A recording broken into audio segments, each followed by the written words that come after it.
नमस्कार, मैं हूं उत्तम पांडे और आप देख रहे हैं AEZ न्यूज। रुक करते हैं देश की तमाम बड़ी खबरों का। दिल्ली हाई कोर्ट के पूर्व जस्टिस यशवंत वर्मा के सरकारी आवास से बड़ी मात्रा में नकदी मिलने के मामले में संसद की जांच समिति ने उनके विरुद्ध लगाए गए तीनों आरोपों को सही पाया है। लोकसभा स्पीकर ओम बिरला द्वारा गठित 3 सदस्यीय समिति ने अपनी रिपोर्ट में कहा है कि जस्टिस वर्मा नकदी के स्रोत, उसके मालिकाना हक एवं सरकारी बंगले के स्टोर रूम में उसके होने के कारणों को स्पष्ट नहीं कर पाए।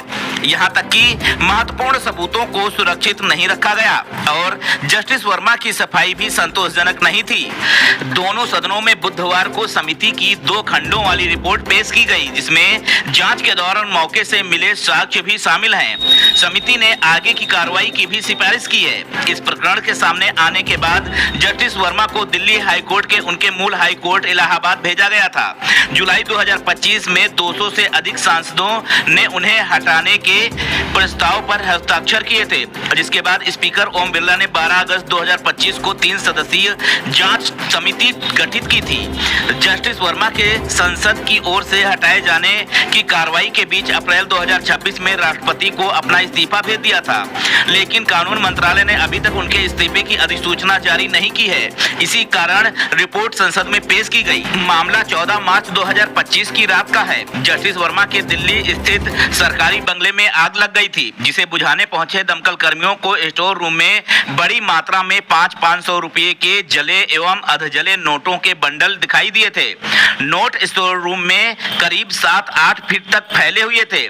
पुलिस अधिकारी रूपचंद से जब पूछा गया कि क्या नकदी की मात्रा 5 लाख रुपए से अधिक थी, तो उन्होंने कहा कि यह आंकड़ा बहुत छोटा है। हालांकि नोटों की गिनती नहीं की गई और न ही उनके नमूने सुरक्षित किए गए, इसलिए समिति यह तय नहीं कर सकी कि वास्तव में वहां कितनी नकदी थी। फिर भी नोटों के बंडल, उसके स्रोत और मालिकाना हक की संतोषजनक जानकारी नहीं मिलने को समिति ने पहला आरोप का साबित होना माना। दूसरा आरोप स्टोर रूम में मिले सबूतों के रखरखाव से जुड़ा हुआ है। समिति ने पाया कि आग बुझने के बाद स्टोर रूम को तुरंत कानूनी तरीके से सील नहीं किया गया।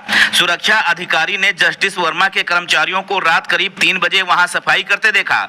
सुबह तक जला हुआ सामान बाहर निकाल दिया गया और कमरे की स्थिति बदल दी गई। समिति के मुताबिक कानूनी सीलिंग एवं निरीक्षण से पहले कमरे की स्थिति बदलने के सबूत नष्ट हो गए। वहां मिले कुछ नोट बाद में उपलब्ध नहीं हुए और उनके गायब होने का स्पष्ट कारण नहीं बताया जा सका।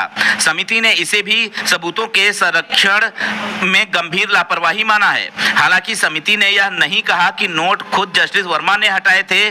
तीसरा आरोप जस्टिस वर्मा की ओर से दिए गए स्पष्टीकरण से जुड़ा हुआ है। समिति ने 22 मार्च 2025 को दिए गए उनके जवाब की खास तौर पर जांच की। शुरुआत में जस्टिस वर्मा ने नकदी के बारे में जानकारी होने से इनकार कर दिया था। बाद में उन्होंने नकदी को नकली बताए जाने और साजिश के तहत वहां रखे जाने जैसी बातें कही थी, लेकिन इन दावों के समर्थन में कोई प्राथमिक शिकायत या ठोस प्रमाण सामने नहीं आया। उन्होंने खुद भी समिति के सामने गवाही नहीं दी और न ही अपने परिवार या कर्मचारियों को गवाह के रूप में पेश किया। समिति ने कहा कि उनका जवाब गवाहों और उपलब्ध साक्ष्यों की कसौटी पर खरा नहीं उतरा। वह टाल मटोल करते रहे।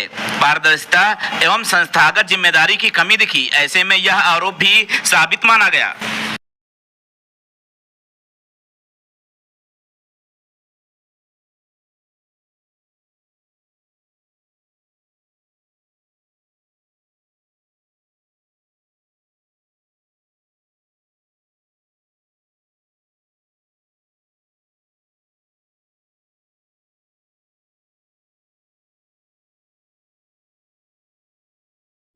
ऐसी ही तमाम बड़ी खबरों को देखने के लिए आप बने रहें AEZ न्यूज चैनल के साथ।